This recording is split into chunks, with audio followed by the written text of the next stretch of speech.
Social media has been around for a pretty long time now. Everyone's on social media nowadays, both young and old people. But did you know that more than 60% of the entire world's population uses social media on a day to day basis?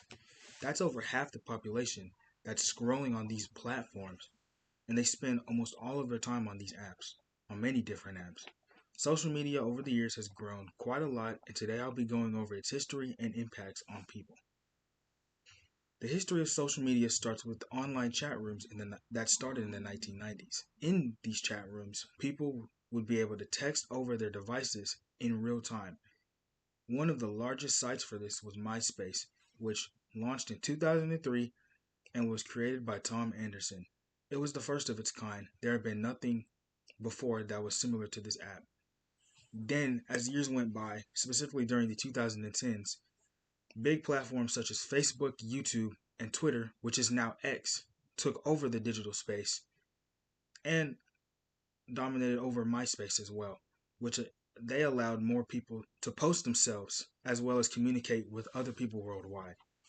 And with the rise of these bigger platforms came a lot of positives. These platforms allow people to connect with each other from all around the world, from anywhere, as long as there's connection established between both devices. Second, social media became similar to news and educational platforms, whereas you see people turn to social media as a means for their daily news or to learn something new. And an example of people doing this was during the COVID-19 pandemic, since the world had to heavily rely on social media for real world updates, since many things were shut down and people could not go anywhere. And although these things seemed good with social media, there also came a lot of negative impacts with the rise of social media during this time period and throughout all of its time around. A study by Naslund showed that heavy social media use can increase one's anxiety and even cause depression in young teens and adults. Another impact that social media has is the spread of misinformation, because according to Adebesin, false information is something that is easily spread across all social media platforms, and it even goes as far to spread faster than the real information that the world may put out.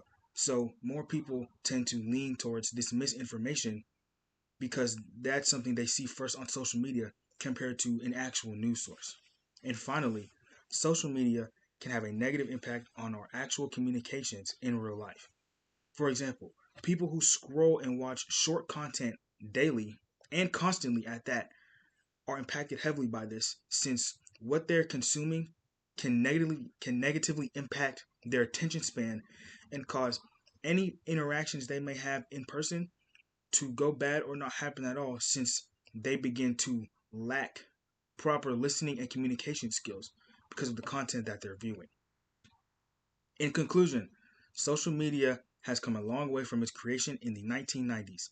Its many different platforms have also offered many benefits, such as worldwide communication and being a news and educational platform.